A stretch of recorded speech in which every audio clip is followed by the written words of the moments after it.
Welcome to the channel, and welcome to this Warhammer 40,000 9th edition battle report between Imperial Knights and Chaos Knights. On this war-torn Imperial planet, battles rage between the forces of Chaos and the forces of the Imperium. The Imperium are constantly pressing the Chaos-held fortifications, sending in tank formation after tank formation, and their efforts are being thwarted each time as enemy Knights Questoris, fallen Knights households, keep harrying the tanks and destroying them. So the task force has charged the loyal Imperial Knights with taking out the traitor engines so that their armor positions can punch through.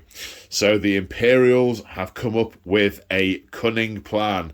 They're going to pretend to sneak round they're not pretending, they're going to sneak round through an old abandoned district, looking like they're going to harry the inside of the enemy flanks and gain access to the city that way.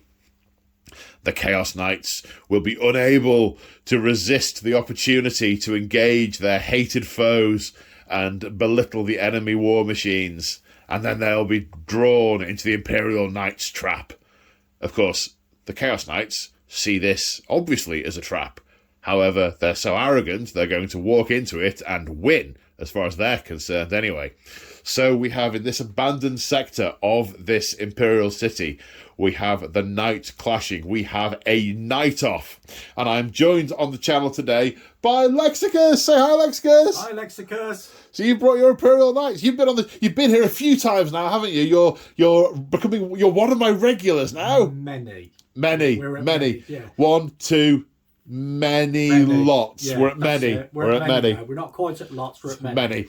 Yes, cool. So you brought your Imperial Knights. Yes, brought them out for a test run in 9th edition with a nice new shiny Codex. Oh yes, I've got my Chaos Knights, and it turns out we have relatively similar quantities of knights. So what we've done is we've gone, do you know what? Let's have 3 of those, 2 of those. Then we've added up the power and gone, right, well, let's give them a couple of upgrades, and we're on 88 power each, aren't we? Because yes, we are. Yeah. Because tinkering about with the points on knights is a little bit sort of, oh, I'm 100 over, or oh, I'm 50 under. It's like, yeah, okay, let's just get the power to kind of match up. That's right, it should be all right. Yeah. So you're sporting some of my merch? Yep. Excellent. I have to say, I am looking for an alternative vendor for the Say Hi Paul t-shirts, because I am aware that some of them have instantly fallen apart when people have received them. So yeah, that's... Yeah. Saying his name. Yeah, no. Poor Kevin. Poor Kevin. Sorry, buddy. Yeah, well, they have recompensed him with a new one, but no, I'm looking for a new vendor because I'm not very happy with the quality. So I've actually taken them off sale. Really? Yeah. So this is a relic now. It's a relic. Yeah. I'll frame it. It gives you +1 to save. Yeah. Armor of contempt. Yeah. All right. Feel free to have some contempt. Yes. So you organise our community days, don't you? Yeah, I try to anyway. They Say Hi Paul community days that we have at Paul Fest events. Paul Fest event. Yeah, not my name. I did not name them. No. In fairness, that all came about through a live stream one night, and it was me and Kev actually messing about in chat. I think we'd both had a few jars while the conversation was unfolding. And Crimson was egging you on, saying, "Oh, come round here, have a curry." Getting annoyed with her. I was getting annoyed with all of you. It wasn't just specifically her, you know. You've done very well at ignoring us. I'm an equal opportunities irritant rather than focusing on any one particular person. But yeah, you organise our community days at tabletop events. That's it. We've got the third one booked for October. Which is it, October 22nd? Something like that. It's nearly a year on from the first one that we've done. I know that much. Yeah, we'll be coming up in August. It'll be the 2nd year anniversary of the channel. Oh, yeah. Wow. Yeah, that's come about That's quick. Big wows, that stuff. Happy days. Yeah, happy days. So, Yes, we're doing Imperial Knights versus Imperial Knights. A little bit of housekeeping before we start. If I could intrude on you to step to the left. You're not going to do the time warp. Exit stage left. Well, quite. So, for people who haven't seen the channel before, I have a very small number of narrative house rules, because this is a very narrative-oriented channel. So, very briefly, don't apply plus or minus one limits on dice roll modifiers. We let characters charged with units which will not affect today. We don't use command point rerolls. We don't limit the number of times a stratagem can be used in a given phase. That will probably come into it today with ion shields and all sorts. And our most important rule is we apply narrative common sense. So if we think something doesn't feel right with the way the rules are playing out a particular scenario, we change it. Because it's narrative, isn't it? So, scenario for today. We're open war carding, and we're keeping it simple with a nice opposite ends deployment. We're not using a twist because there's enough to learn with 2 new books that... Yeah. I mean, I put the Imperial Knight Codex in your hands earlier, didn't I? I said, go and play that. And you're like, okay. It's changed a lot. Yes. So we're playing standoff. So we're going to have one objective in the centre of the table, one in the Chaos Knight deployment zone, which may or may not be on that side of the table. I don't know why I'm pointing over there. It's because you're stood there at the moment. One in your deployment zone, one in my deployment zone. Your own objective is worth 1 point. Is it battle round? Battle round. 1 point at the end of the battle round. Yeah. The centre one is worth 2 points at the end of the battle round. Your opponent's objective is worth 3 points at the end of the battle round. Now, some of you will have noticed a little bit of unusual terrain on the board. So, we have got this bridge across the terrain. Oh, we've got the terrain here. These are buildings from the XLC. This battle mat is from a place that sells battle mats. It's from GameMat.eu. No, it's not. What am I talking about? It's from Urban Mats. Maybe I should name some others. Also, it's not from P-Work. It's not from... Link in the description. I can't talk. The buildings are XLC. The mat is Urban Mats. I have many other scenery things from other suppliers, and I call those out in those videos. Not technically sponsored by anyone, just calling them out.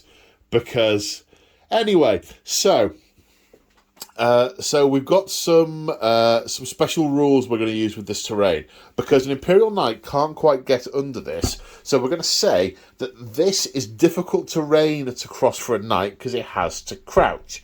And we're also going to say it's unstable, so an Imperial Knight can't finish its move underneath it. So if you're on this side, you've got to move all the way to the other. It's -2 because you've got to duck underneath it. Unless you're an Armiger, of course, in which case you're fine. Or a War Dog. Little Knights. Baby Knights. Baba Knights can fit underneath. Big Mama Dada Knights, they headbutt the thing and have to crouch. And if we were playing with any Tyrant class Knights, or whatever the Imperial one's the called, bigger ones, yeah. the bigger ones, yeah, we'd maybe say it's impassable, or it has to shoot it down, or... Anyway. So... I'm definitely rambling. Army overview? I'm definitely... Yes, let's take a look at the armies. And here we have 88 power of Chaos Knights, specifically House Commentis. So, what are we looking at? Well, this is an infernal... So, with it being a brand new codex, there are a few rules to explain as we go. I'm sure you'll be familiar with some of them from the previews that G-Dubs does. But yes, we'll go through some of it as we play, and some of it I'll go through now. So they're an infernal household, similar to previous, which gives them an ability. So at the start of each battle round, for any knight, you can choose to let the demon that's bound inside the Throne Mechanicus have free reign in the knight, and its power surges through the suit. And it ravages the system, it ravages the pilot, and is slowly nibbling away at the pilot's soul. However, the demonic energy imbues the suit with either demonic hunger, demonic fortitude, or demonic power. The way that works, if you sacrifice a mortal wound, you can roll once on a D3 table for those 3 options. If you choose to take D3 mortal wounds, try and constrain the demon as it rampages, you can choose which option you have. Demonic hunger adds 3 inches to your move. Demonic fortitude means that any wound rolls of 1, 2, or 3 fail against you. And demonic power means you pick a weapon and add +1 to wound rolls with that weapon. Now, House Commentis is an infernal household, and their special rule, Profane Symbiosis, they have a very significant, and some might say profane, symbiosis with the demons in their Throne Mechanicus. That's because their history, their rite of passage has always been about hunting. When they were loyal, they hunted monsters, they hunted beasts. When their planet was sucked into warp space, they started hunting demons. And when the demon that they hunt in their rite of passage determines the nature of the demon that becomes bonded with them. It's almost like a possessed space marine has a demon bonded with them, rather than like a dreadnought, the pilot being wired into the suit. It's kind of like the pilot, but it's like a possessed dreadnought, I guess, is probably one of the easiest equivalents.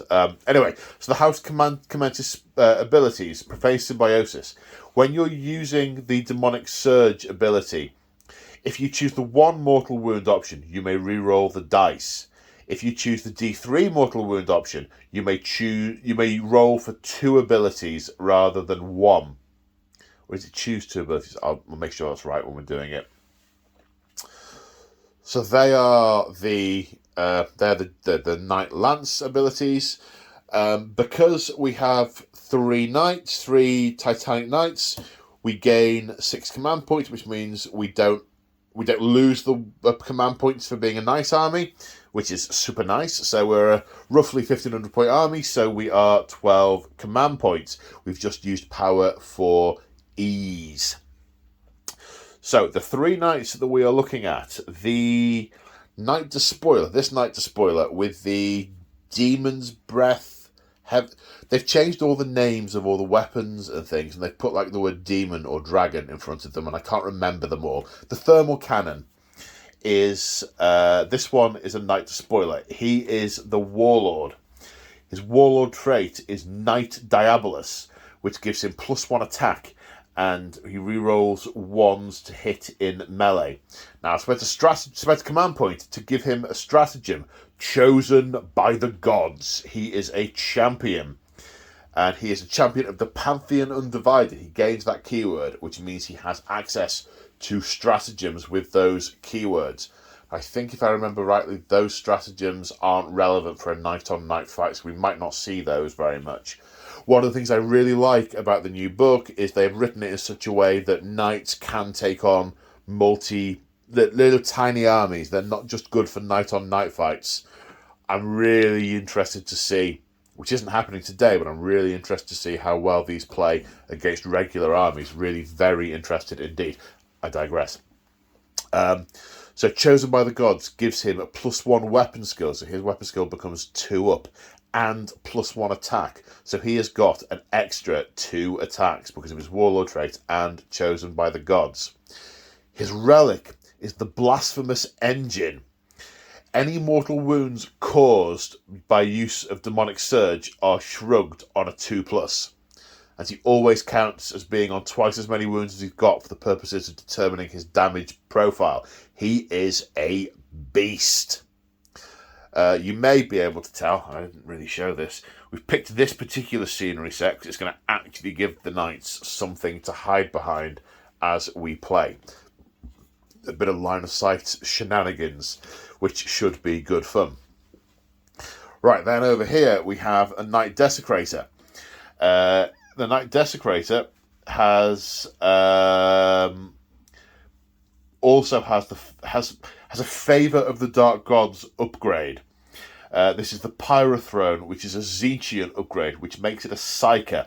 He knows 1 psychic power from the special Knight deck that has its own name, and I can't remember what it's called. And the psychic power is Winds of the Warp.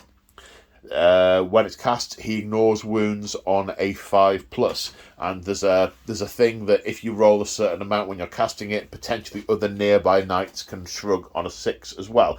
Cover that as and when it happens. So he now has, this one now has the Tzeentch keyword. And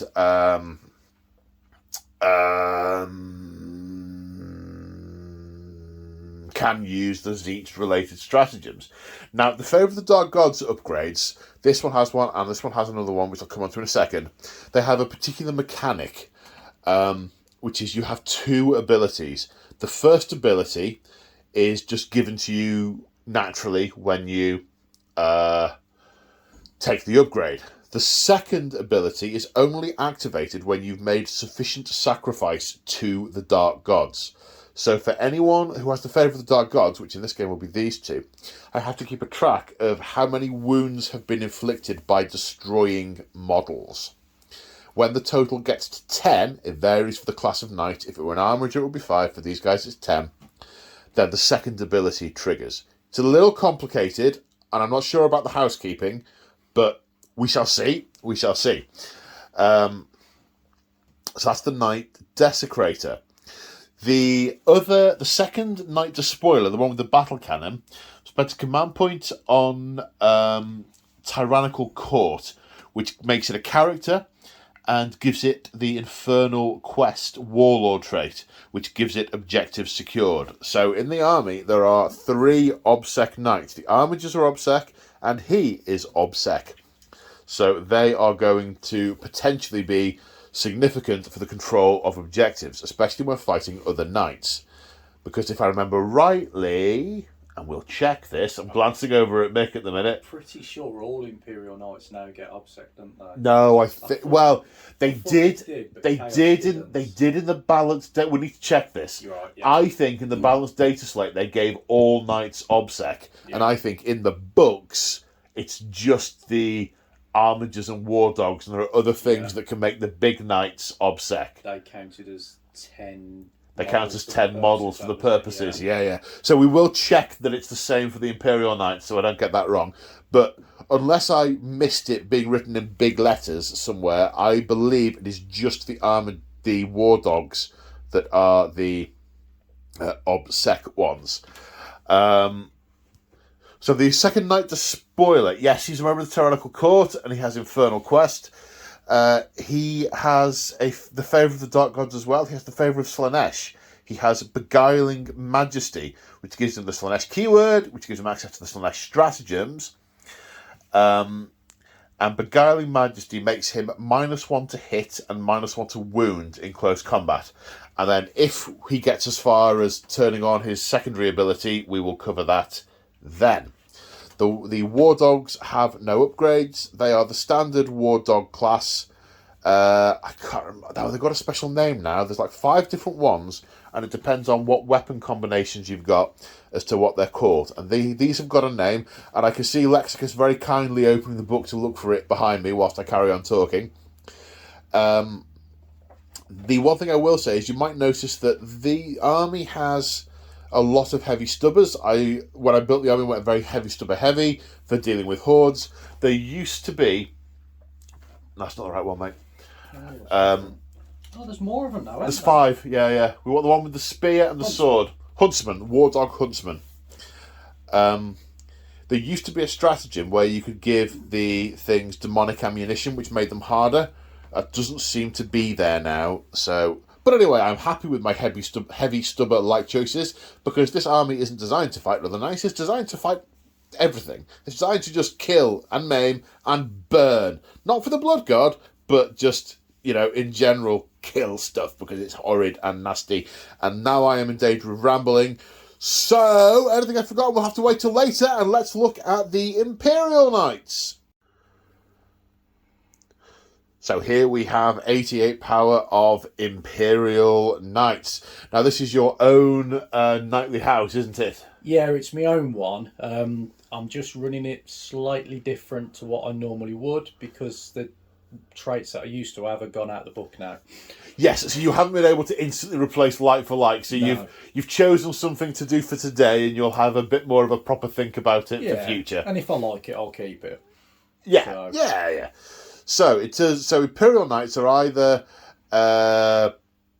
Questor Mechanicus. Questor Mechanicus or Questor Imperialis. Yeah. And you're going with Questor Mechanicus. They have close ties and reciprocal allegiance with the Adeptus Mechanicus.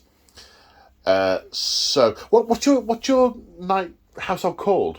House Vorpalis. House Vorpalis. Vorpalis. Vorpalis. Vorpal Sons. I was going to say your Space Marines are the Vorpal Sons, aren't they? Yeah. It's like I was saying before. Originally, my Imperial Knights and my Chaos Knights were part of the same house, and they split, which is why I had the same chapter traits of both of them. I can't necessarily do that now, but nonetheless, these guys, their homeworld was destroyed. Somewhere along the line, they've teamed up with the Vorpal Sons and renamed themselves House Vorpalis. And some of them have turned, some haven't. Maybe there, but for the grace of which ship they embarked on, which ship was lost in the warp and ended up in the wrong place. Yeah, so they are now House Vorpalis. Okie dokie. So, what's their martial trait? So their martial trait is machine focus. So sorry, missed something.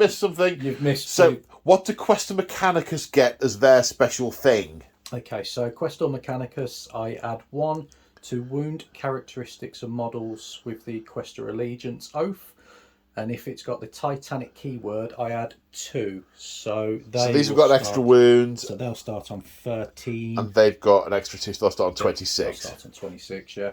Plus, at the start of each command phase, a model with a Questor Allegiance oath regains 1 lost wound. So if they're all injured at the start of the turn, as an army, you'll regain 5 wounds, 1 on each model. 1 on each model. That's interesting because it might make no difference at all, or it might make all the difference. Yeah. We should wait with bated breath. Indeed. Right, your martial tradition is Machine focus. Okay. So each time a model with this material tradition, I've said material again. Martial. Why do I keep saying material? It's just, all brains are just pattern recognition devices. For some reason, your brain is recognising the word martial and seeing it as material. Yeah. Oh well. So yeah, tradition. I can re-roll either 1 wound or 1 damage roll when I shoot. Okay. Now, you've taken a couple of very interesting upgrades. In fact, we've deliberately both said, let's take some upgrades. You saw in my army overview this is now a Slanesh Knight, this is now a Tzeentch Knight, and all that good stuff. Well, the way it works for the Imperial Knights is they have Baron upgrades. Basically, some of the Barons are effectively not special characters as such, but in each house there are Barons with particular roles, particular titles, and that's the way the upgrades are structured. Now, in order to be an appropriate lore for House Commentis to come out and want to kill them, this lance is being accompanied by 2 of the Barons. Normally a Baron would lead a lance of its own or multiple lances. However, you've had to put a big worm on this hook, and that's why it's a roll of the dice, this, and it's a trap that you're going to spring, and Commentis are determined to fight through. Yep. So, this knight, I believe, is your warlord. Yep, he's warlord. Right. Which Baron is this one? So he's a Master of Vox, which means each time a command point is spent on a 5+, that command point is refunded. Okay, so command points come back on a 5+. Command points come back on a 5+, yeah. Okay, so he's the warlord. What's his warlord trait? I knew you was going to ask me that as well. So his warlord trait is Iron Bulwark, which means he has a 4 up in Von against ranged attacks, so his ion shields are always on, basically. Right, okay, yeah. Was iron shields are always on. The thing with iron shields is they cloak the entire knight, and it's just where they put the focus of the energy. Back in the day, back in 7th Ed, before you rejoined, and we had armour facings, the ion shield faced one particular direction. And at the start of the turn, you chose which way it was facing. Okay. And the rotate iron shield stratagem was if you're shooting at him from over here, and he goes, oh, God! Click, click, click, rotate iron shield. Vroom, bringing it back round to intercept the incoming fire. Yeah. So it's kind of like a barrier that it swings round. Yeah. I digress. It's fine. And then relic-wise, I've given him the Relic Sanctuary, which gives him a 4-up in Bun against melee attacks. So he... So he will always have a 4-up in Bun against shooting or melee attacks. I don't like that. I do. Got to keep him alive. I've got to keep them dead. Oh, fun. Fun. Okay, now, this knight is the... Paladin? He's a knight paladin, and he's the Forge Master? Forge Master. Forge Master.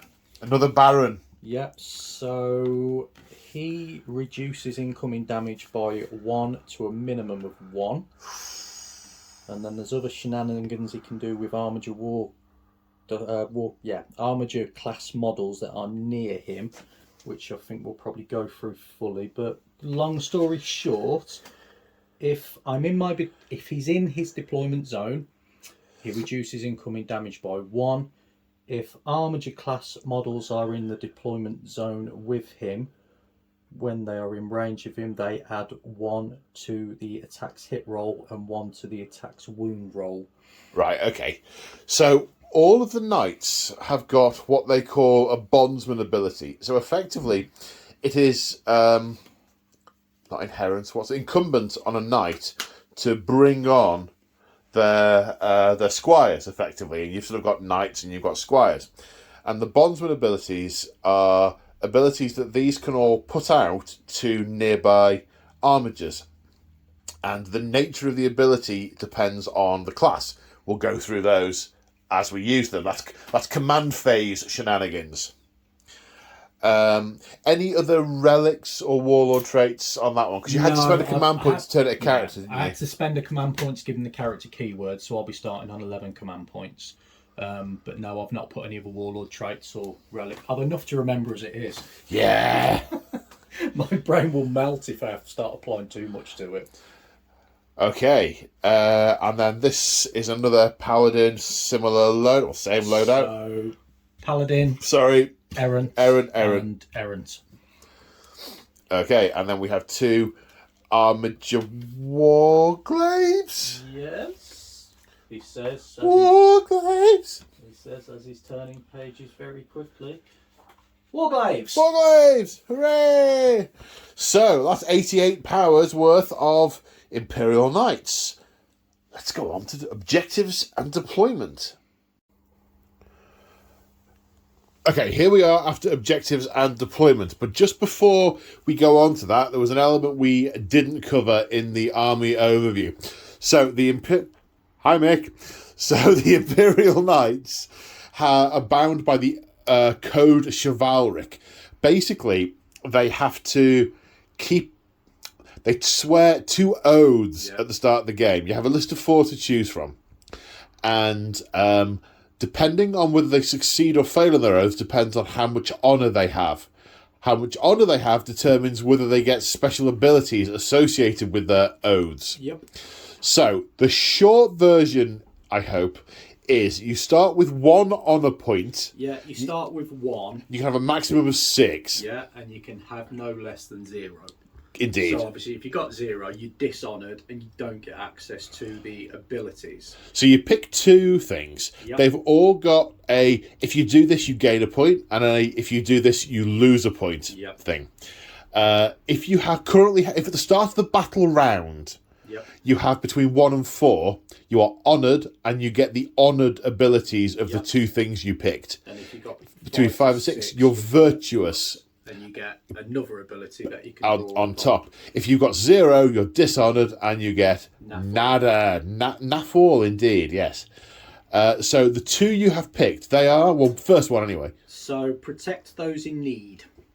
So I will gain honor points for performing heroic interventions. And if you're eligible to do a heroic intervention and you don't, you lose an honor point. Yeah.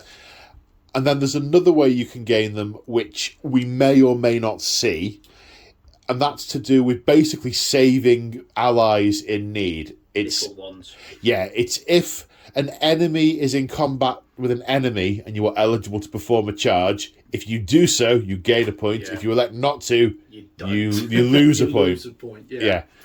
And then the other one I'm going for is defend the realm. So if at any time of your turn you control more objective markers than your opponent does, then I gain an honor point. And on the flip side, if you control more objectives than I do, I lose a point. At any time, does it say? If at the end of your turn you control less objective markers than you did at the start of your turn. So if I lose if I was on... If it goes up, you gain a point. Goes down, lose a point. point. Trying to keep it easy. So, yeah. Is that... Just check that for the first one. Do you have to have more than me, or do you just need... If at any time... If at the end of your turn you control more objective markers than your opponent does, then at the end... So it's end of turn. We check it at the end of the turn. Yeah. Good-o. Now, there are two abilities that will apply for Battle Round 1, because you start Battle Round 1 with a command with a point and you're honoured. Yeah. So what are they? So the first one, which is under Protect Those in Need, is Selfless Heroes. Everyone basically is eligible to do heroic interventions. Right, okay, so they all count as characters. Okay. Yeah. And under Defend the Realm, Duty and Wisdom, at the start of your command phase, the Battleforge CP bonus grants you 1 additional command point. So in my turn 1... You'll gain 2 CP instead of 1. CP instead of 1, yeah. Okay. Nice. I like that. It's hard to do, though, with all the objectives, especially in bigger games. Yeah. So, on to objectives and deployment. So we have the obligatory objective, the centre of the battlefield, and we have one each in our deployment zones. I put mine here behind this building so I can stick my head out and shoot, or I can try and get in the lee of the building and hide if I so want to. And you've done exactly the same thing over there. So we've both had the same thing in mind, which is good stuff. So my deployment is pretty straightforward. I've spent 2 command points putting the Warhounds into strategic reserve, because it is a House Commentus thing that they have what they call encircling hounds. They send the hounds round the back to attack and assault the enemy. It's kind of their shtick. So I've done it because it is really... It's very narrative, but also, you think you're trapping me? Well, I'm trapping you. We'll find out. We will indeed. So other than that, it's pretty straightforward. This is the Warlord with all the super buff things. So he's over here to go and threaten that objective. This one's holding my objective with a big shooty gun. And the Slanesh one is going to run up the middle and take that objective. But more knights appeared. So, I'm not sure about that. Talk us through yours. They're going that way. The one in the middle. That's why I've clustered up in the middle. He likes being on his own. He's going that way. He's staying there to try and get both points. Simple. Okay, well, in which case, let's see who gets first turn. Good luck, sir. Oh, do I want first turn or do I not want first turn? I want to blow you up. I want first turn. I thought you might. Yay! So here we are after the movement phase for House Commentus. So... a little cagey, however, stuff has happened. So, in the command phase, I have to choose my Harbingers of Dread ability. So, they have a mechanic they call Dread Range. So, 12 inches is the Dread Range of each of these knights. And there are abilities that you get throughout the course of the game that affect units that are in Dread Range. And I have a table, and I have to pick an ability each turn. There's only one option in turn 1, and it is called Dread Host. And that means that subtract leadership from any model within Dread range, and -1 from combat attrition tests from models in Dread range will not come up in this game, I don't think, unless you have to take a Dread test, which may be called upon because that's a leadership-based thing. Yeah. Well, yeah, okay. We're doing our best. We're doing our best. We're doing our best. We're being our best selves. So I spent a command point on the House Commentis special ability, Encircling Hounds, which lets me count the battle round being one higher for the purposes of strategic reserves. So the Warhounds have come in on that edge with their beady eyes on the objective, because that objective is worth 3 sweet points to me for every turn, every battle round I hold it. It's also going to make Mick think about his deployment and not necessarily come over here. He'll be fine. Yeah, so they have come out over there. This chappie is moving up to try and get some shoots over there, either on that guy or maybe on one of those guys, depending on how that goes. One of the war dogs has got line of sight to that knight, but one of them doesn't. So there'll be some shooting over there. My temptation is to pick off the war dogs in the middle. So I've only got one knight to deal with, and then move up there. So I've moved the Zinch Knight out slightly, so he has shooting choices. His laser destructor should be pretty powerful and should, in theory, take a Harbinger, an Armiger out, but we shall see. I think it's pop the Armigers because those thermal spears will blow me up just as easily as other things would as well. So, yeah, I'm targeting the Armigers, I reckon. So that's some of my movement phase. He could have moved straight out onto there, but then he got charged by 3 Armigers. He's going to move there in a little while when they are dead. Because that is what is going to happen. Uh-oh. No. Right, firstly, though, we move on to the psychic phase. And this knight is going to attempt to cast Winds of the Warp, which will give him a 5-up shrug if successful. Casts on a 6. That's an 8. I don't think you've got any way of denying, have you? No? Okay, so this knight has a 5-up shrug. Hooray! And now, it's shooting time. Let's get it on. I'm going to need to... Well, let's play some 40k instead. Okay. I'm going to need to consult the book, because they've changed the names of all the weapons, and I can't remember the stats, and yeah. But, yeah, 1 minute. Right, so the one war dog that has line of sight has a Dragon's Breath Spear and a Diabolus Heavy Stubber, a.k.a. a Heavy Stubber.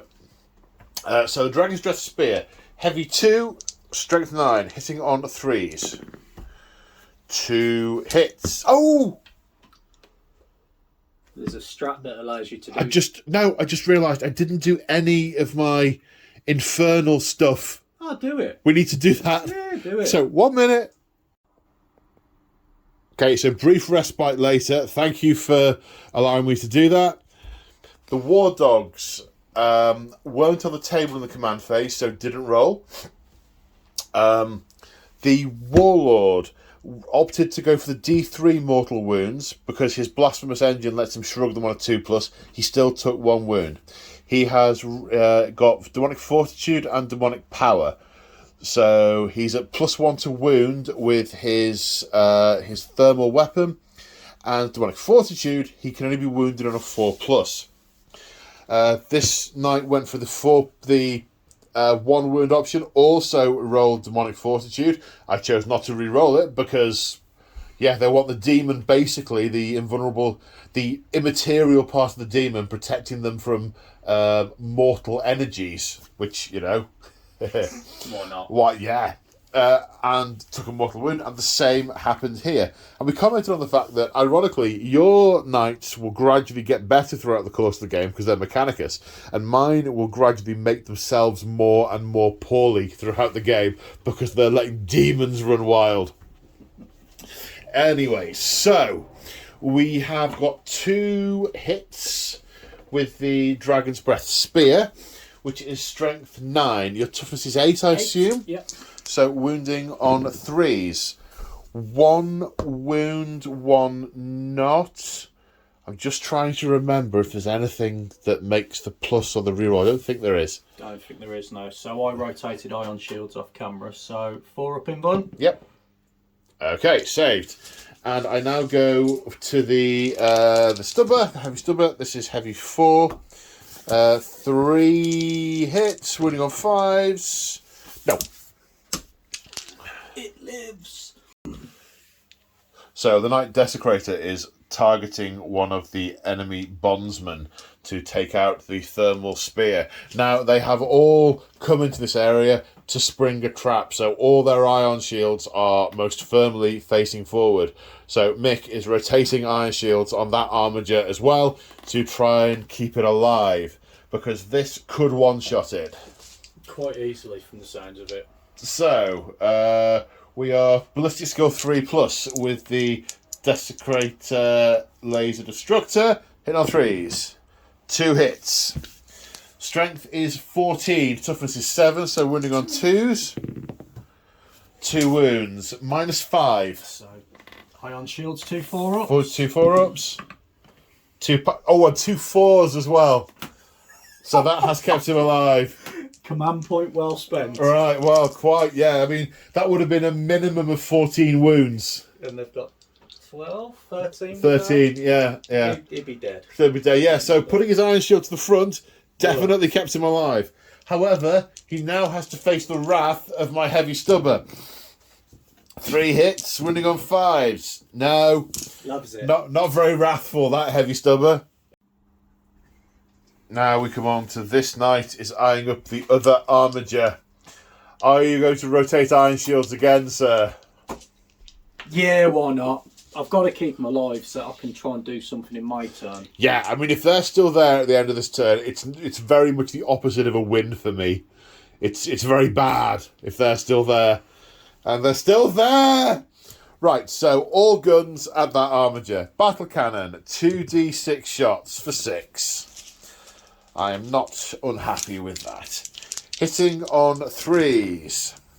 5 hits. And because I have to look at the weapon profile page, because it isn't printed on the datasheet for the knight, not that I am really annoyed about that. The bar kind of strength 8, so wounding on 3s. 5 wounds. -2. So ion shields again. Yep, 4s. 1. Your ion shields are firmly faced forwards. Okay, 3 damage from that. 10 left. Right, and I've got 2 heavy stubbers, which hit on 3s and wound on 5s. Now then, do you need to keep a record of how many wounds? Only when they die. I thought you had to get... No, it's only models that actually die. Oh, okay. Right. It's because you get the kill, is the way I interpreted it. Wow, okay, 3 5+, so 3 regular saves. Loves it. Huh. Okay, so it forced the general, the chosen of chaos, to do these shenaniganly things, and yeah, he's going to shoot his Dragon Breath thermal cannon, a gun also not on the profile of the model. 2d3 shots. All the guns are going into the injured armiger. I've got to kill something. 2d3. That's 1 and a 2, so that's 3 shots. Hits on 3s. 1 hit. Strength is 9. Wounding on a 3. No!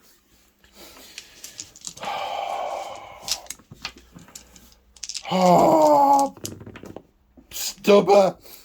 3 shots with a stubber. 1 wound. Please fail a save. I failed one. Thank you. You're welcome. I really appreciate it. Not a problem at all. Okay, I feel a lot better now he lied. So, nothing died. And there are no charges.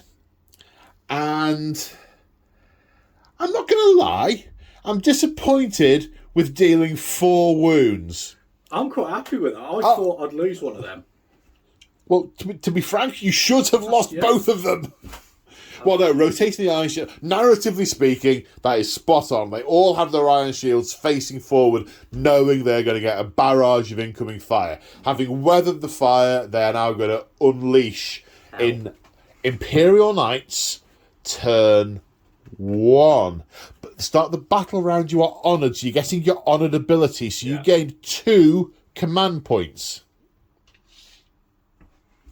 I'm going to need to revisit the 5 command points and slide 1 over method because that's really awkward.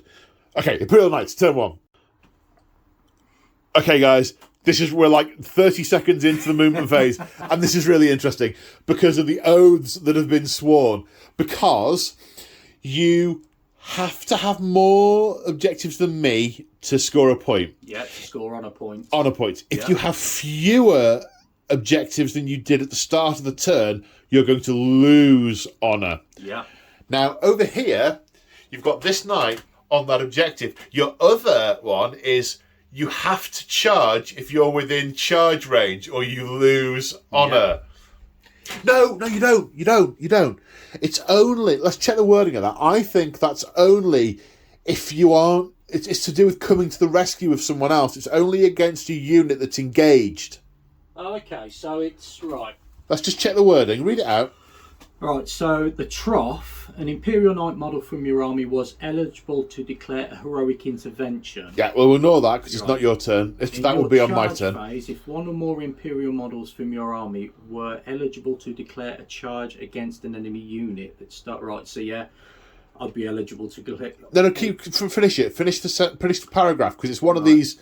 It's got 5 million words to explain a very simple concept. So, in your charge phase, if one or more Imperial Knight model from your army were eligible to declare a charge against an enemy unit that started the phase within engagement range with another unit, I'm okay then. I can stand still. That's the key. It's coming to the rescue. If you're there, if you've got like one Imperial Knight with Space Marines and stuff, and the Space Marines over there getting hammered. Or guardsmen getting hammered, you're honour bound to go rescue them. Yeah. Okay. Right, so you can position yourself on the objective. You don't have to charge. But if you do choose to charge and try and take me out, which you want to do, you're going to be off the objective. And your honour will go down. Let's see what happens in the movement. Okay, so the first thing that happened was... Mick, take measure! The first thing that happened was the Armiger regained a wound, which was hilarious. Oh, how I laughed. You've regained 25% of the wounds I did in turn 1. Then what's happened here is one of the Armigers, one of the bondsmen, has been sent to hold this objective, whilst the Master of the Forge strides off it to deal with these interloping hounds, the ones that can think they can spring a trap on him. In the centre, one of the Armigers and the Errant has moved up. The other Errant has also moved hither. We didn't do your bondsman abilities. No, I just realised that. I was just reading it because... It's pick Armigers within range at the start of the turn. Which it would have been, so that Armiger would be able to advance. Hang on. Eligible to declare a charge in a turn in which it advanced, and I could add 1 to the charge roll. So if I would have advanced... So do you want to advance it then? Because you've got the ability in the command phase, we're just getting used to this. Yeah. So advance it. For 5. Which gets you to there. To charge. Do you want to advance the knight to put it on the objective? I won't be able to shoot him then, though, will I? I don't know if you have a stratagem that lets you shoot. I know some of mine do. There might be. I'll have to... Should we check this? Yeah, please. So, no, there's nothing in the in the book that we can find about advancing and still firing for a big knight. So Mick is electing to stay where it's, well, having moved to there, stay there to do the shooting. The armigers used to have assault weapons. The thermal spears used to be an assault weapon. They are now a heavy weapon. So that, in fact, he's advanced. He's going to be able to charge, but he is not going to be able to shoot. And that goes for the armiger over there as well. So, shooting phase. We're starting here? Yep. Okay. So, thermal, what's it called now? Thermal cannon. Heavy 2d3. Okay. So I was just wondering whether I wanted to do infernal bulwark, which is basically rotate iron shields. I don't think... there's just so many to do it on.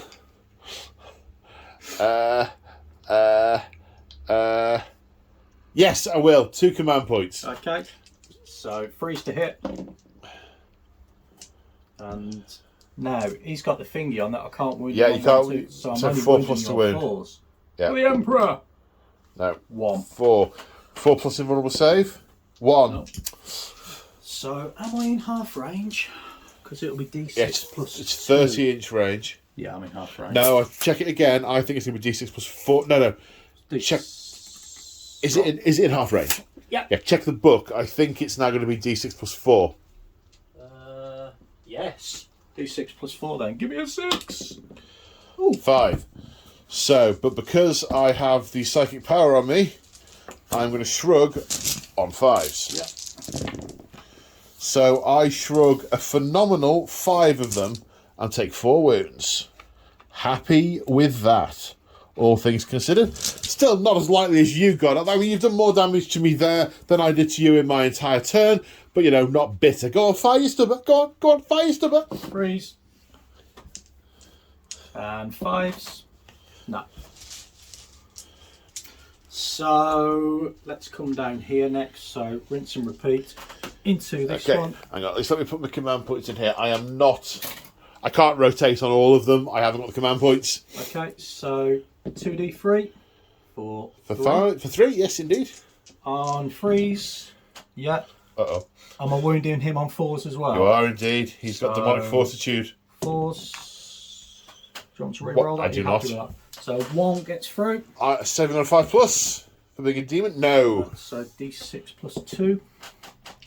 Nice. For 8. Yep. 5, 6, 7, 8.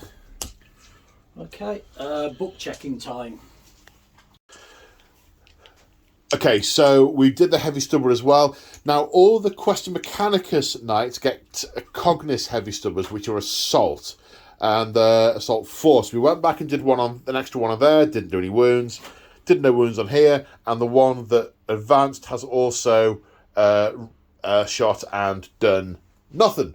Right, what are we doing next? Battle cannon. Battle cannon, okay. Which of my poor innocent little war dogs are you targeting? The one at the back. The one at the back? Yeah. Oh no. Oh no. So, this is, if I'm reading it right. Oh, it's written on your data sheet, not mine. So, rapid fire battle cannon. 2d6? 2d6. A 5. 5. Yeah, could have been better. I've just realised I can re-roll 1 hit or wound or damage. I forgot about that. Doesn't matter. Right, okay. Well, So hang on, we can sort this. I'll remember it here. So hitting you on freeze, they all hit. Right. It's strength 8, your toughness is 7, so wounding you on freeze. Yep. Right, re-roll 1 of those. So 4 get through. It is AP2 flat 3. So, 5s. 9 wounds taken. Yep. 3 remaining. And then we're going to shoot you with the assault bolters on freeze. And 5s. 1. No Right. AP. Okay. Saved. Loves it. Right, now, let's go back and tweak a few things with the re-rolls and stuff. Okay, so we just went back and did some of the re-roll failed wounds. Long story short, The Armiger did an extra wound on this knight. And we're sorted. Okay, you did put the stubber into there, so that's fine. That guy advanced, so his Cognis stubber can fire. He can, I don't know the range. He might be able to hit this one, or possibly the general. I'm not sure. Double checking. I don't think he's going to be in range. It's going to be at least 30. It's not on their profile. Oh.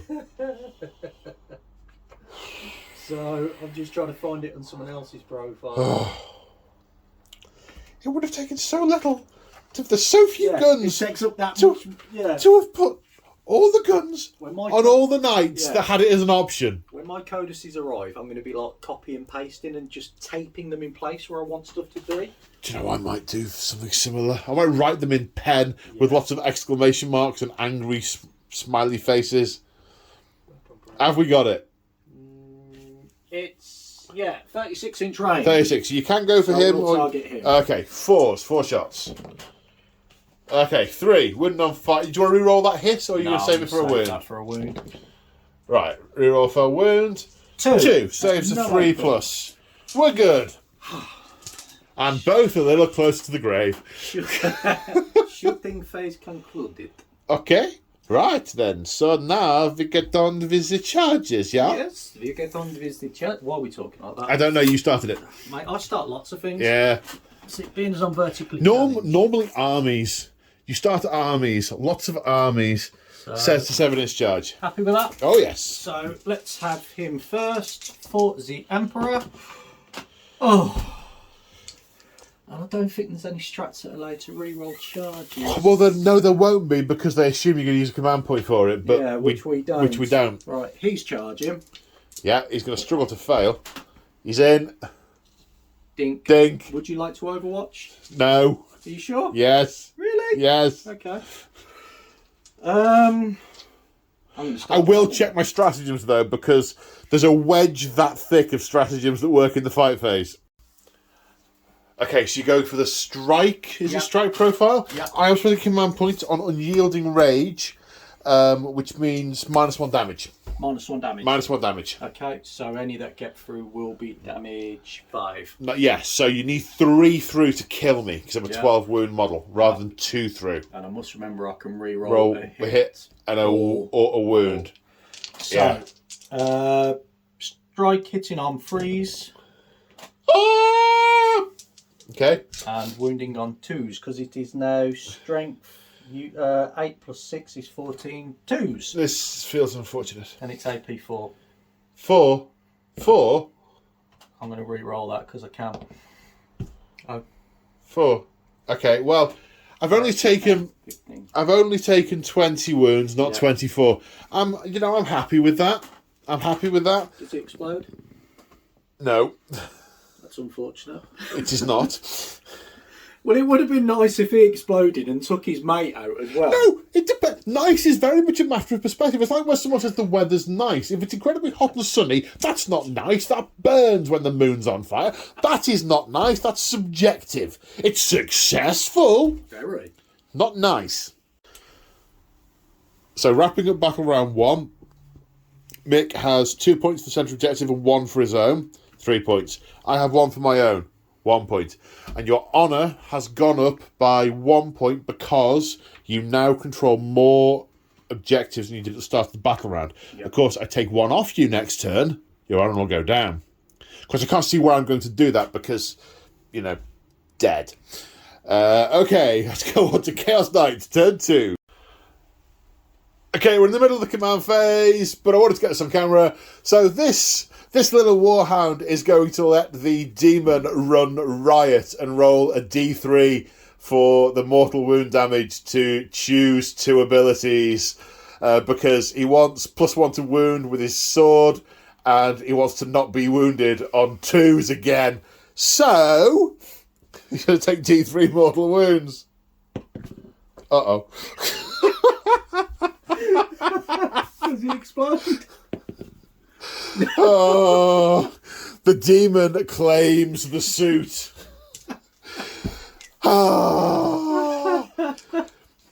Well, okay. Well, somewhere to put that piece of dead plastic. So, the General chose, the Warlord chose. Oh, what's an AOS reference? General, yeah. 1-0 Mick. You're 2-0 Mick, yeah. So he's gone for the Demonic Hunger, extra 3 inches of move, and Demonic Fortitude for the not being wounded on 1, 2, or 3. This one took 1 mortal. Oh, and he shrugged the mortal wounds because of his blasphemous engine. I love that combination. That combination is amazing.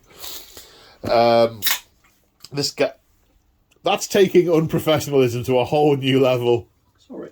It's quite alright. I did that to Liam once on purpose when he was filming me, so I can't really complain when someone else does it to me. Did you do it on purpose? No, but to be that's fair, I will get told off by Moog in Discord at some stage. Did you see the conversation? Was it yesterday about energy drinks? No, I didn't. That one's got sugar in it, Moog. Feel free to tell me off. Yeah, don't drink. Speaking as a diabetic, really don't drink the sugary ones. Anyway, so this one took a mortal wound, did the reroll, but I got the demonic power. I didn't want the demonic power, but I got demonic power even after the reroll. So I'm adding +1 to wounds onto the battle cannon. I did think of putting it on the sword, but as Mick very kindly pointed out, I'm wounding that on 2s with the sword anyway. So yeah. Right, over here, 1 mortal wound, and the demonic fortitude is in effect again. So not wounding on a 1, 2, 3. I suspect we're going to see that. I suspect you'll see that cropping up all over the internet. People wanting the demonic fortitude. So and also in the command phase, I had to choose my Harbinger of Despair ability. So the way this works is you start off with Doom, which was the extra leadership one we said earlier, and then you can either go to stay in Doom or you can go to Darkness. If you're in Darkness, you can either come back to Doom or stay in Darkness, but you can't go to Despair. Basically, you can shift one direction per turn. So I've gone for Geist Storm. If an enemy unit is within Dread range, that's 12 inches, they have to make a Dread test if they want to shoot or if they want to charge. And if they fail, there are consequences. Consequences! Uh-oh. So if you fail the shoot, if you want to shoot and you fail, you have to target the nearest unit. Okay. On this battlefield, not going to be a big problem. Although if you fail and you want to charge, you halve the charge roll. So that could be interesting. So that's command phase. And now let's do the movement phase. I was just about to go into psychics, but we need to move first. Movement. You saved £9. So we were just talking about how both books appear to be designed around encouraging the use of armigers and war dogs. I've just been through my stratagems and taken out all the ones that are just for war dogs, and it's like over half of them. We're saying, yeah, it's definitely designed to make you buy armigers and war dogs, and then this plastic addict is just adding them to his cart whilst we're talking. I'm literally just paying for them. So, Imp Gaming will be happy, my local gaming store, God bless them. Yes! Continue to payments. So, jeez. Okay, so. My paint pile's going up again. Right then. So I have moved. I'm now outnumbered 5-3. So this guy has moved up to within... Oh, he's not quite there. To within an inch. Which puts him in range of the objective. Now, his Warlord trait is Infernal Crusader, which gives him OBSEC. So we have 2 OBSEC units in range of that objective. In the new codices, Armigers count as 5, Knights count as 10. So I now have that objective at the moment. Yeah, for now. The Warlord has ducked under... He's keeping a count with dice. The Warlord has ducked under the bridge and moved out here. The extra 3 inches of move from the Infernal Hunger. Very, very handy there. And this one, the Psyker, has come out here hunting. Now, my cunning plan is to kill these 3 knights and maybe that one as well. It's a very cunning plan. Well, Is it so cunning you could put a tail on it and call it a fox? Call it a weasel. Well, basically, I'm gonna. You see, I do have some choices. The first thing I'm going to do is psychic phase and put the thing on me to do the mortal. Yeah, buffed. Right, he's shrugging again. Okay. Good, we're happy with that. I could have explained that more crisply. So he casts the psychic power, Winds of the Warp, which gives him a 5+ ignore wounds. In theory, I've got some pretty tasty close combat abilities here, and I'm getting charges off, and it will require interruptions to stay alive. So I'm wondering whether I soften all the knights up with the fire, then charge them all, or try and obliterate some knights with shooting, and so I have fewer knights to charge, so I can be interrupted fewer times. That's what I'm... I don't know.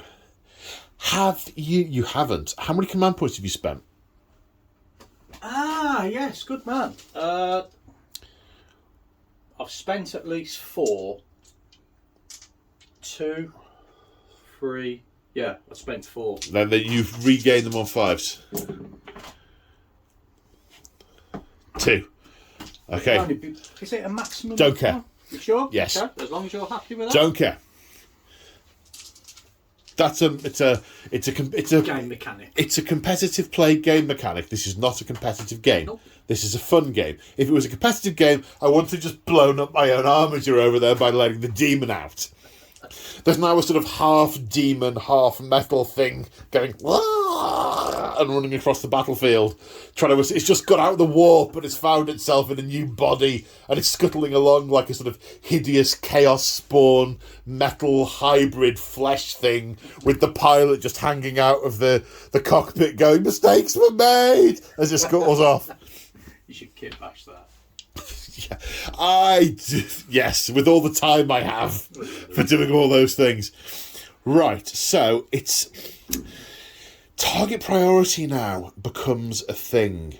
What do I want to shoot to death, and what has fewer targets? So this knight, because of the terrain we've got and the height of it, this knight can't shoot that one, but this knight could.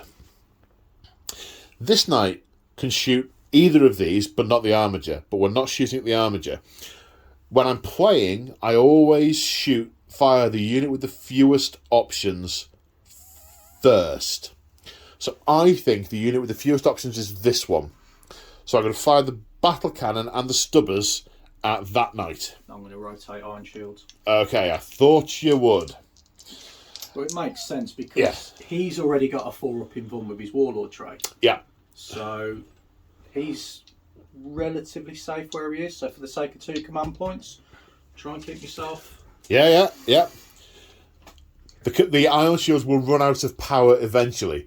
I mean, mine ran out before they were even turned on. 2d6 shots with a battle cannon for 6.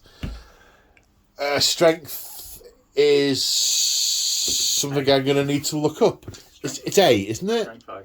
Right, but it's +1 to wound with that gun because of demonic power. So 3. Of course, 3's to hit, 3's to wound. I need to hit you first. 3's to hit. 4 hits. 3's to wound. 3 wounds. At mine, it doesn't matter what the minus is. It's no worse than 4. 1 gets through and does 3 damage. So that's on 24 plus the extra 2. I'm doing the stubbers whilst you're working that out.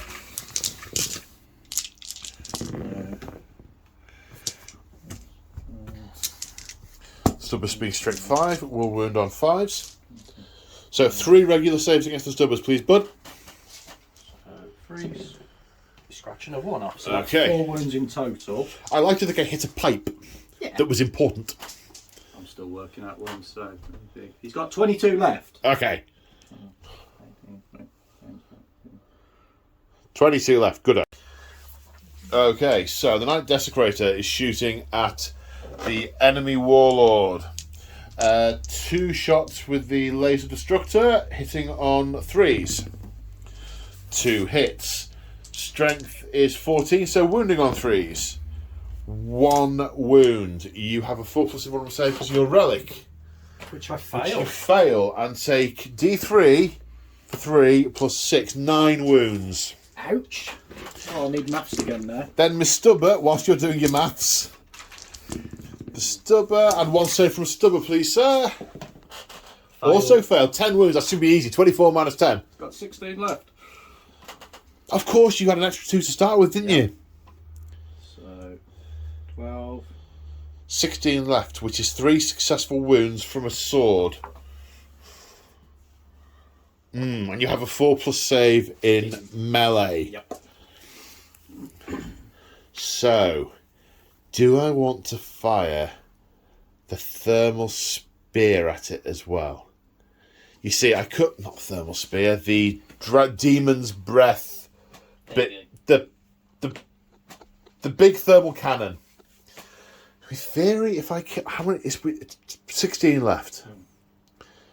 If I cripple it with a thermal cannon, I could kill it with a thermal cannon. I'm not likely to kill it with a thermal cannon, but I could kill it with a thermal cannon. If I do, then when I charge here, I go first there, risk some damage coming back on that guy, and kill that. Because he should kill that. Because he's uber, in theory. Or I try and kill that and run in there, and then I don't know. Or I could shoot that and kill it. No, that didn't work so well last turn. He was rotating shields a lot. He was.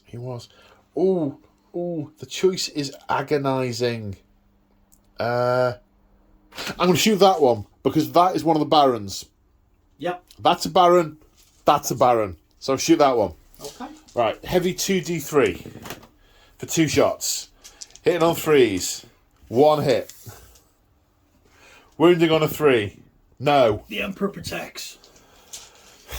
Yeah, but you're going to get some of my stubbers. One of my stubbers. Which doesn't wound. Sure, it should be the Omnissiah. By the Omnissiah's grace. Yeah, I said that. It's because I'm used to my knights being the other one. Yeah, by the Omnissiah's grace. All right. Well, it's charges. It's charges all across the board. This guy, charge. Do I want to Overwatch? Yeah, I will. I'm in. Okay. Command point and Overwatch. So, heavy 2. Nope. No. I might as well fire the assault as well. So There's no reason not to. Nope. Okay. Now, this one and this one. Yeah, I will. So, heavy... 2d3. For 5? 5. 6s. No. 8 is charge. Stubber on top. That's in. 2 6s. 5s to wounds. I can't see where you're rolling the dice. You roll the dice where the camera can reach. I'm plugged in. But I don't know why I'm plugged in. The battery's not low. Right, I'm not plugged in anymore. Not plugged in. Right, You're charging here? I am. Right, Go so... 3. 3. Come on, 3 6s would be lovely. No, not No. a 1. 6 is charge, I think we said it was. 10. He's got to do his thingy as well. Nope.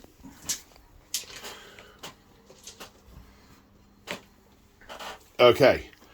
Right. I have to decide where to go first.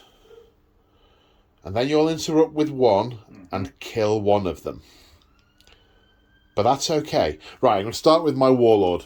Yep. So, my warlord he is a knight despoiler. Now, let's see. There's also some stuff I can do to... In fact, I'm going to read my shenanigans, then come back. So, we're starting the fight phase here, and we are all shenaniganed up. So, I'm selecting my warlord. And I have spent 2 command points on Vengeful Outcast, which will give him +1 to wound against Imperial Knights models. You have spent some command points on... Martial Prowess. which basically adds 1 to his save. So he's gonna get a 6-up save because I'm -4 with this sword. Now, he has a base attack characteristic of 4. He has his Warlord trait is Knight Diabolus, which means he's going to get +1 attack and reroll 1s to hit. He's chosen by the gods, which gives him +1 attack and +1 weapon skill. So he's going to hit on 2s, rerolling 1s with the 6 attacks, and then he's going to wound on 2s because of Vengeful Outcasts. Rolling to hit as a 1, 6 hits. Wounding on 2s, strength 14, so versus 8, so 3s, then to 2s. So that's 6 wounds, saving on 6+, 6 damage each. I've got to admit, I'll be miffed if this doesn't work.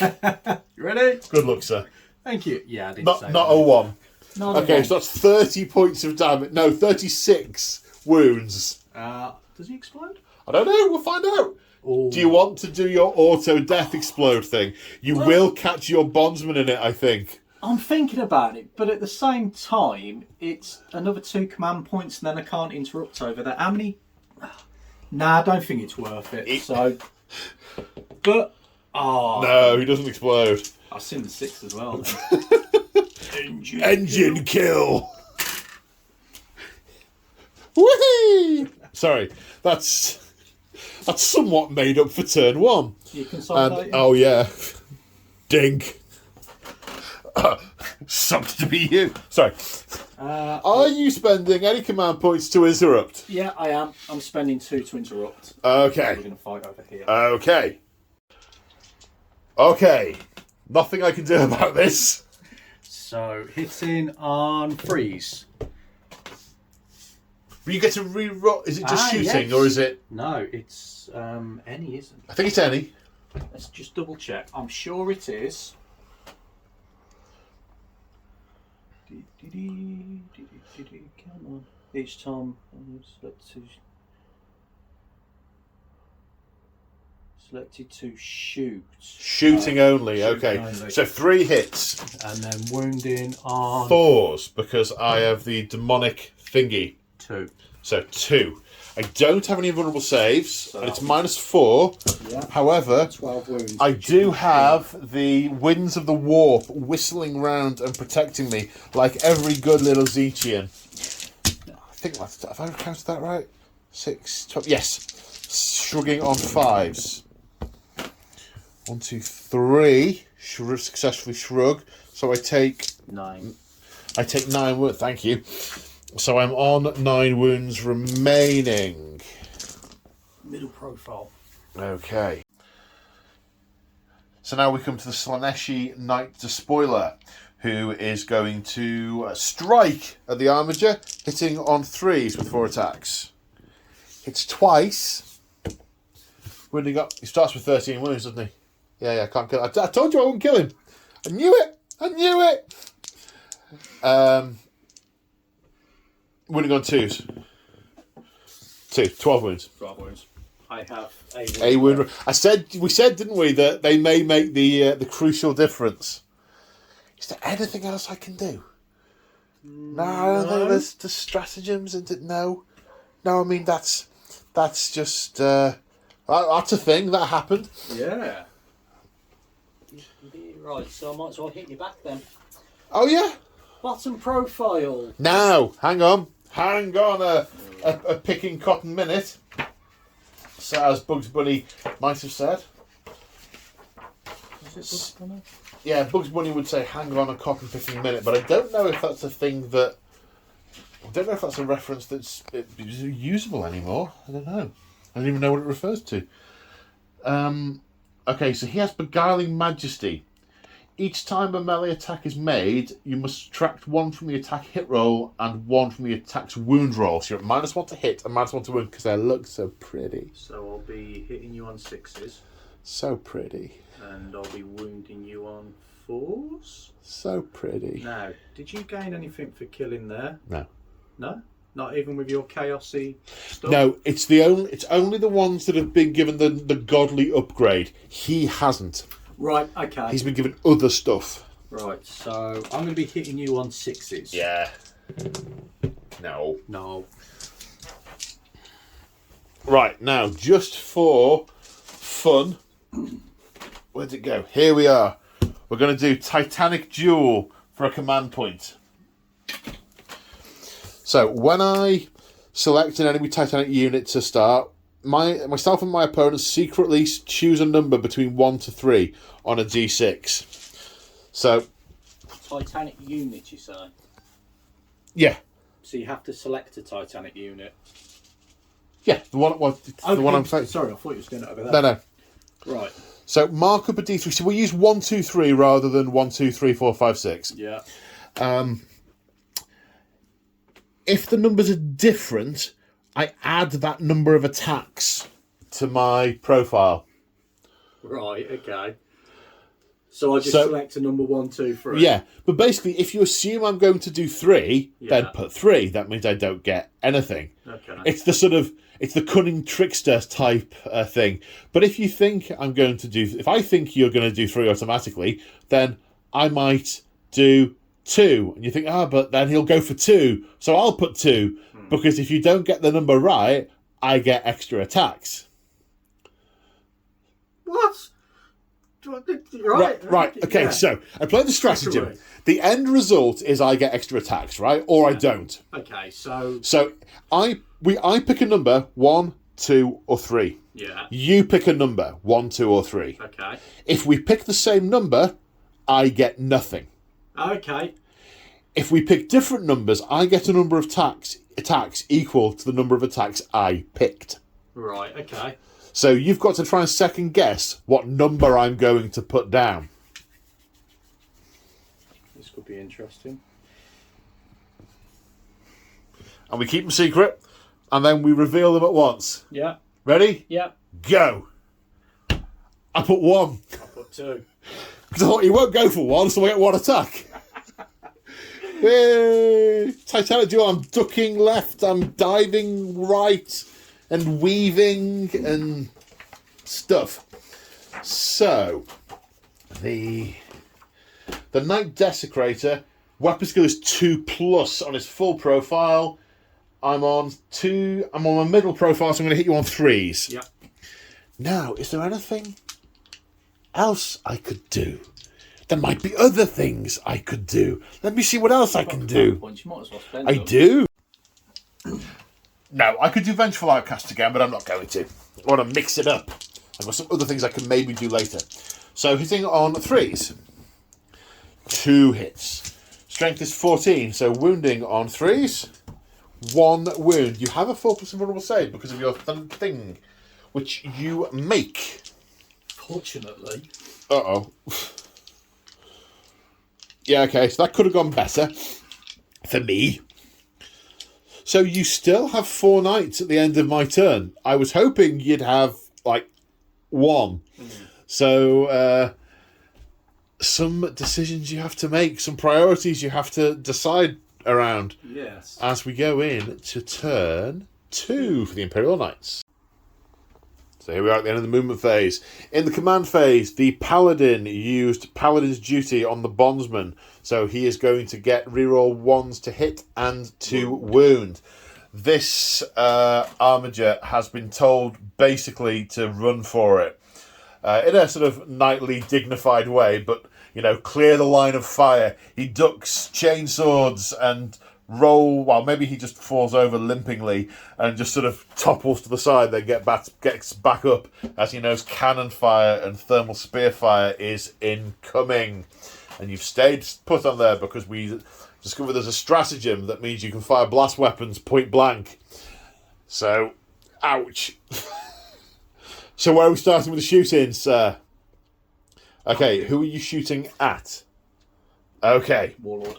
That's not the Warlord. Is it not? That's the Warlord. Oh, sorry, I thought he was. Oh, well. I've said him, so I'll shoot him You can first. shoot whoever you want, mate. Change your mind if you want. Where is it? So, rapid fire battle cannon, heavy 2d6. 8.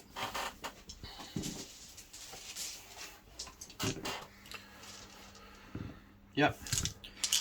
Hitting you on 3s. 6 hits. I'll save me lucky reroll. 4s. Wounding on 4s, yep. That's got a roll of 4, right? Okay, yeah. It does. So that 4 at -2. 4 at -2. Okay, 4 saves of 5+. Unless you wanted to rotate. I don't.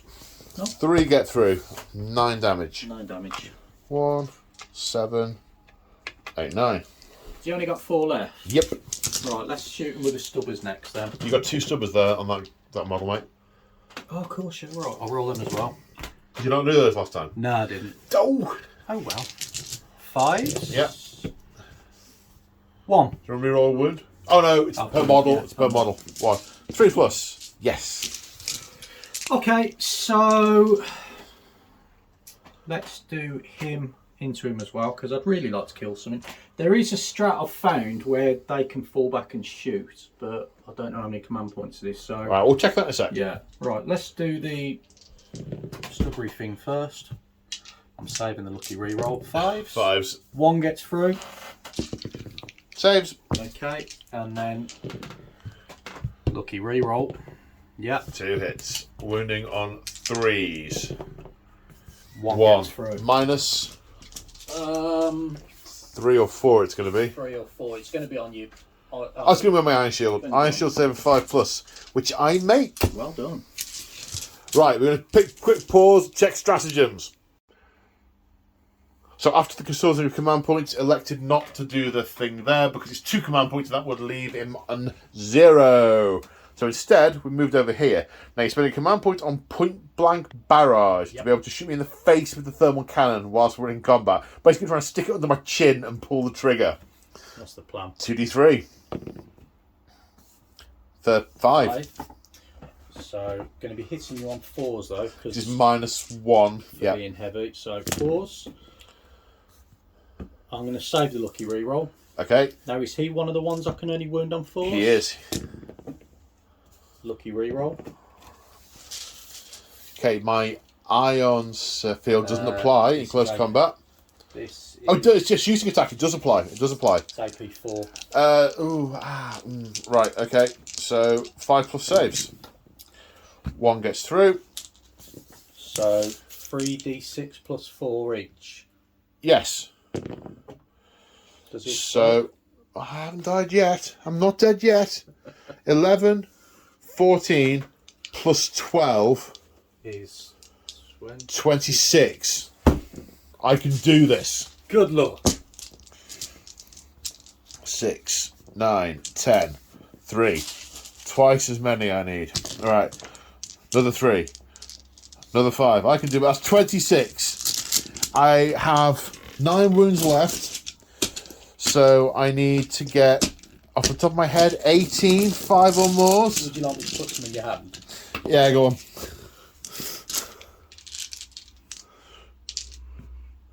Good luck. For Zinch! Lord Zinch, protect me! Do you know what? That's quite It's a not. few. It's good. It's very, very good. How many did I need? What 9? it's not Is enough. is enough. 5, 10, 14. You only did it by 5. However, You explode. I also need to consult the stratagem. Right, so I'm just going to roll to see if I blow up, which I don't.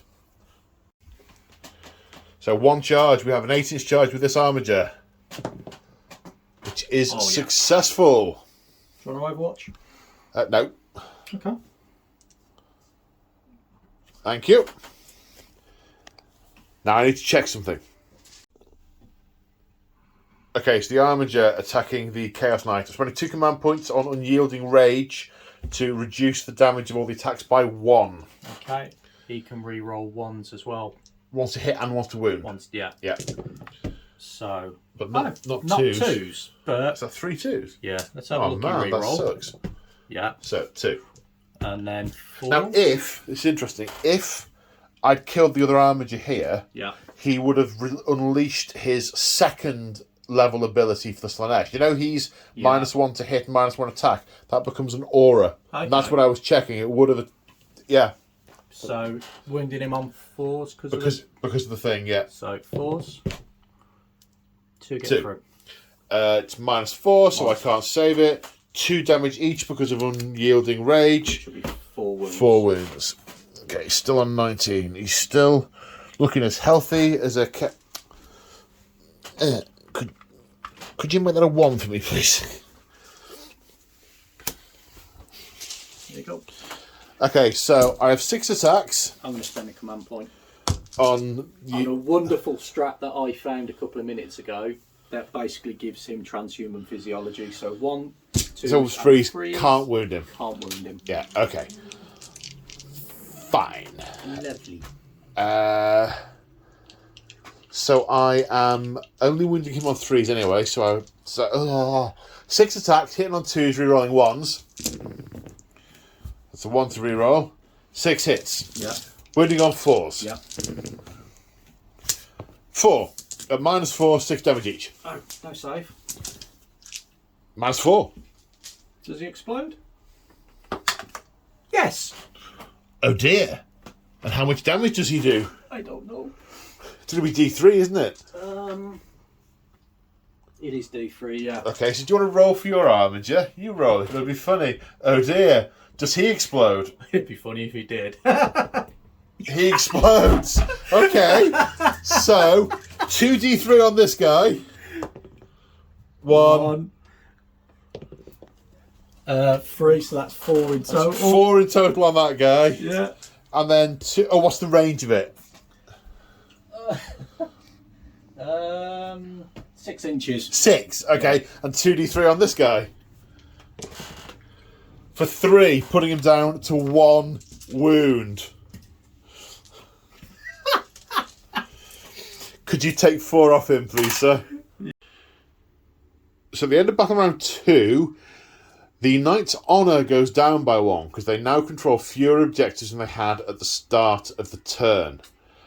Objectives-wise, I get 2 points for holding that. Mick gets 1 point for holding that. So the score at the end of battle round 2 is 4 points apiece as we go into Imperial Knights turn 3. I remembered, I'm not asleep. So at the end of the movement phase, we let the demon in over here and took a mortal wound, but we've got the demonic hunger and the demonic resilience. So we can't be... It's the 4+ thing to wound and an extra 3-inch move, which is why he's further up the field. This knight, I could have left him on that objective, but he'll just get vaporised by that knight next turn. I'm counting on that one being dead. I've moved this back so that next turn I can cheekily move back here because I'm sure... Because Mick will have the choice of whether to go for the centre or for my objective, and I will go for the other one. Limping in this. I mean, he's loving it. He's a Slaanesh, so he's having a whale of a time. But the Warlord has gone over there to take out that Baron. So, shooting phase. I've just remembered something. What's that? I've been forgetting to regain command points again. Oh, how many did you spend? Wow. I spent at least 3 in the last turn, didn't I? Alright, roll 3. Nope. Nope, okay. Zeech says no. Right. 2d3 shots with the thermal cannon. For 4. It's the best I've had yet. Do I rotate iron shields or do... Not with one command point, you can't. Of course I can't. I'll save it for Overwatch then. Okay. You could before. You could rotate the 1, couldn't you? I know. Right, hitting on 3s. Ah! My shooting has been poor! Wounding on 3s? Yep. 1. So, 5 up? Yeah. No. D6 plus 4. For 9. And then minus in 1. 1, because of his trait. So 18 left, because it starts on 24. Okay, and then my stubber. Nothing from my stubber. Okay, 2d3 shots from the battle cannon. Sorry, 2d6 shots from the battle cannon for 11. Just as well, from your perspective, that I can't hit anything right now. Of 9, So you're hitting on 5. 10, 11. I'll be hitting on 5s, yeah. That's 5. Good. I'll take that. Yeah. Happy with that. Wounding on 4s. 2. Minus 2. So 5s. 1. 1. 3 damage. Which will become 2. Indeed. So 16 left. 2 hits from the stubber. Nothing. You got another one underneath. Yeah. You've done what I did earlier. Yeah. I can't see it from here. 1. Doesn't win. Okay. Okay. Charge!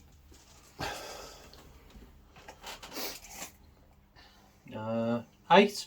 Okay. I will Overwatch. For the Dark Gods.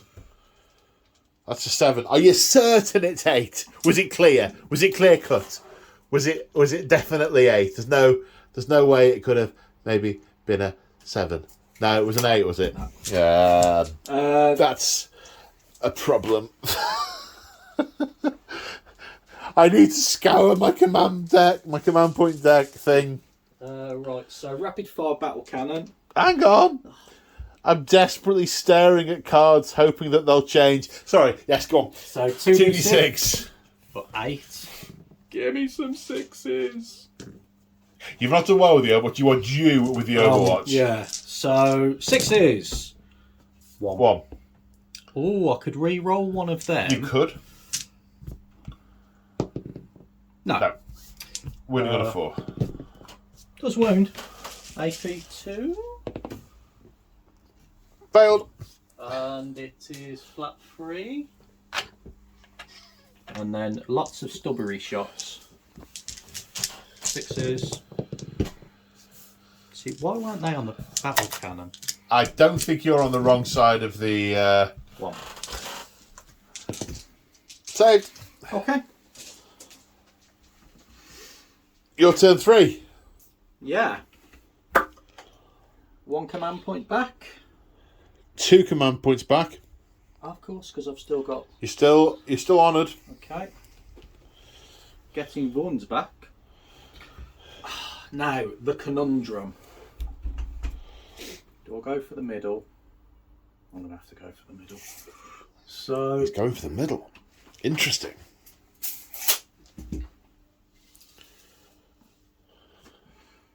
I was toying with the idea of charging up there. Yeah. An objective, but I was trying to bait you into doing that. yeah, I did think about it, but I'd rather try and kill stuff, and the points will figure themselves out. So here's what we're gonna do shooting wise. He is gonna shoot that. He is gonna shoot that. Okay, well, pick one and shoot, and then decide what you're doing with the other one after you've shot it. He's going to fire over his head into that. Okay. So 2d6. Well, it's not firing over his head. It's firing past him. There's width past him. On 3s. And then 4s. And I will use my lucky reroll there. Okay. So you need 4 5-ups.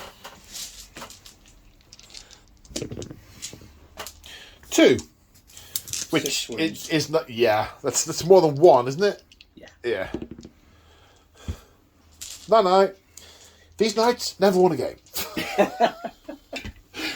I'll be honest, I don't think mine have. I'm pretty sure. Well, one of us, you, will have won a game in a minute. So now he's going to put Diabolic Bulwark! Which is rotate iron shields. Yeah. Okay. So 2d3 for 2. How much command points well spent? Freeze. No. Lucky reroll. No. You're forgetting the stubber. I always forget the stubber, don't Do you know, the ironic thing is I could have... yeah. 5s. Oh. So are you going to charge off your objective? Are you going to break your oath? Is it going to be another trough? Oh, yeah, because... No, I ain't right. Trough-wise...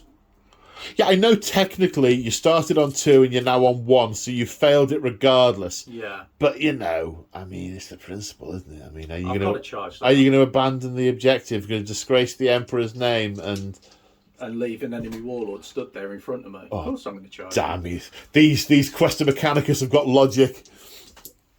8-inch charge? No, I don't have any... Actually, I didn't move him, did I? I just let him stand there. So Would you want to move him?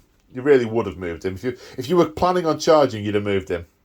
But twist him round so he doesn't look like he's shooting that building. There we go. But do put him somewhere he could have fired past, because he couldn't there. Yeah. Yeah, you've made it. And I spent all my command points on rotate iron shields, because I can't be bothered to remember a silly name. You're still in, aren't you? Still in. Oh, you swine. It's not the worst thing I've been called. Right. Only the most recent. Right, so hitting you on freeze. And wounding 4s. you on 4s. Yeah. Might happen. AP 4. Yeah, it's 12 wounds. I've got 11 left. Have you got a shruggy thing on him? Really? Have I just killed your last toy? You know those 2 command points I spent on the thing? Yeah. I'd be saving those because he can get back up when he dies. But I've just spent them. Okay. Does he explode? That's cocked. No. House Commentis still haven't won a thing. And 4 parlours win. Oh, take measure. Sorry. You will learn. I'm going to keep. you told me off for something. I'm going to berate you on camera every time you do it. Wow, that was swingy. Yeah. In turn 2, I really thought I was going to get you with take out the knights in the middle, pick that one off. But I fluffed over there. That Harbinger stayed by his fingertips. The extra wound made all the difference because it would have empowered the Slanesh one, which would have debuffed the other one. I think I'm keeping that as my my household trait now. I like that. Oh, you might have to change. Or you've got Imperialis transfers on them. What are you doing? I'm going to scratch him off. No! I didn't say it. It's not true. It's the only one that has. Philistine! He was an eBay rescue. Yeah, a couple of cogs on these, and Jobs are good. jobs are good. Yeah. Okay. Well, so, what did you think? Knights are a lot more fun now. They are. I've always liked knights, but with a new codex and learning a new codex, it does make your brain hurt a little bit more than it used to. Oh, this should have taken an hour to play. Yeah, and 8th codexes, this would have been done and dusted in an hour. I mean, And this has been, what, 3? when you got here 3.5? 6.5 ago, Yeah. and we're at the end of game 1, we thought we might do 3 or 4. Yeah. Did actually. Yeah. So, No, a lot of fun. They feel like they are designed to be played against regular armies as well as against knights. I was just going to say that with what they've done in adding a gazillion new stratagems in and the oaths and stuff like that, I think they could. I still think it's stratagem bloat. You know, I went through loads of those and went, I'm never going to use that. Never going to use that. Never going to use that. These no, can forget those. There's definitely an emphasis on the little ones. Massively. And I think that's... It's like they're trying to encourage people to buy more of them. And I must admit, I haven't... It's only occurring to me now to really dig through the book and find out if they've changed the narrative of the Imperial Knights. Because before, they were like retainers. Your rank in the house could never go higher than Armiger. Yeah. But with all the bondsmen stuff, I wonder if actually they progress through ranks to get up to different knight suits. Yeah, I don't know. I need to have a read of that to find out what the crack is with that. But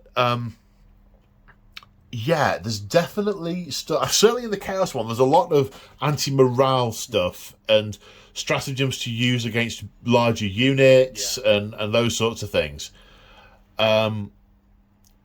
So yeah, it would be interesting to play them against an actual army. Yeah.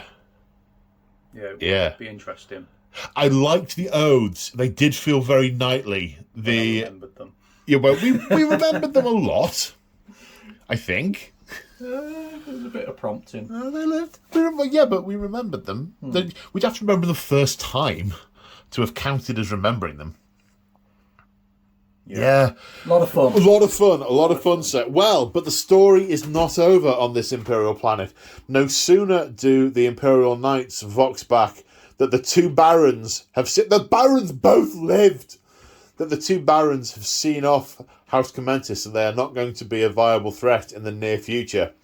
They receive the news on the vox that the enemy have started landing coffin ships and they have scout titans have been spotted on the horizon. The forces of chaos have landed the Titan Legion of Legio Excruciatus. So their next challenge, they're going Titan hunting. Yeah, baby. And if you want to see the video of them Titan hunting, check out channel memberships, because that will be a members video very, very soon, because we are about to fight it. Oh, yes, we are. Speaking of memberships, big shout out, big thank you to channel members and Patreons and everyone who supports me. You guys are all awesome. If you want extra Say Hi Paul battle reports or painting videos, hobby vlogs, check out channel memberships. There's loads on there now, going back over about 18 months. There's loads of videos on there. Yeah, nearly Get 2 years. roughly a video a week of one sort or another. There's also our hobby community, of which you are a moderator, and I am, yes. and you organise, as we mentioned before, all of our hobby days. The Paul Fest, yes, indeed. Yeah, regular hobby chats on Monday nights. So, Oh yeah, yes, indeed, yeah. On watching Moog. Discord hobby chats, yeah. Yeah. Okay. Good fun. Good Lot of stuff. fun. Good bunch of guys and girls. Yes, it is a good bunch. It really is. There's no unpleasantness. It's very chilled, Yeah. very nice. Good luck. Yeah. Okay. Well, on that happy note, thank you, Mick, for coming on down, More than and welcome, thank sir. you for destroying me with your Imperial Knights. More than welcome. Sob. I mean, to be honest, I died mostly in each case because of the mortal wounds I dealt myself. Yeah. That's a theme, and you lived by the fact that the Omnissiah helped you get better a lot. Yeah. Well, what are you going to do? I'm a demon. Okay, on that happy note, See you in the next one. indeed. Say bye, Alexicus. Bye, Lexicus. Bye.